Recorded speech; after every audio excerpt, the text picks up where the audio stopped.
চালের বৃষ্টির শব্দ আর কচু পাতায় জমে থাকা বৃষ্টিময় পানি। আসসালামু আলাইকুম, আমি আছি আপনাদের মাঝে। আজকে গ্রামের কিছু ভিডিও নিয়ে আপনাদের মাঝে উপস্থিত হলাম। তো আমার গ্রামের অপরূপ সৌন্দর্য উপভোগ করার জন্য আমি আছি গ্রামে। অসুস্থময় শরীর নিয়ে আপনাদের মাঝে দেখাবো আমাদের গ্রামের বৃষ্টিময় দিনগুলো কেমন কাটছে। তো শহরের চার দেওয়ালের বন্দিতে আপনি যেই ফিল পাবেন না, সেটাই আছে গ্রামে। গ্রামের পরিবেশ এবং সব কিছু সৌন্দর্য ভেজা ভেজা। আমাদের পুকুর পাড়ে বৃষ্টি ভেজা এই কচু পাতার পানি জমে থাকা দৃশ্যতে আমি আছি আপনাদের মাঝে।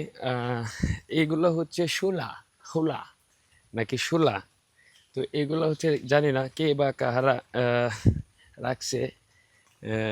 যারা এগুলা ক্ষেত করলো তারাই হয়তো রাখছে, ঠিক আছে। তো এই বৃষ্টির মধ্যেও এই যে দেখেন কচু পাতায় জমে আছে বৃষ্টির পানি। আর এত সুন্দর দৃশ্যটা আমি আপনাদেরকে দেখাবো। এটা আমাদের পুকুর পাড়ের ছোট্ট একটি বাগান, যে বাগানে হয়েছে কলা এবং সবজি চাষ। তো সুন্দর সুন্দর পেঁপেগুলো হয়েছে। এই পেঁপেগুলো কিছুদিন পরে আমরা খেতে পারবো।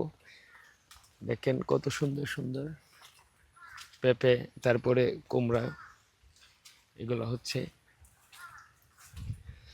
আমাদের পুকুর পাড়ের দৃশ্য। তো এখানে হচ্ছে পানি দেখতে আসলাম। পানি মোটামুটি এখন একটু হয়েছে। আর এই যে তারা হচ্ছে পাট পাট পাট মানে এগুলো হচ্ছে পাট উৎপাদন করতেছে।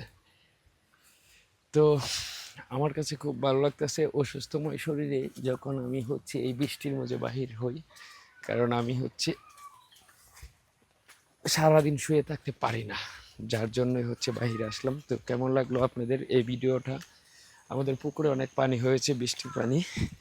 দেখেন মানে মাটিগুলো অনেক পিছলে। আর এইগুলা যারা যারা চিনেন কমেন্ট করেন, শোলাগুলা যারা চিনেন কমেন্ট করেন। দেখেন কতটুক পিছলা হয়ে গেছে। আর বৃষ্টিটা হওয়া কালকে থেকে।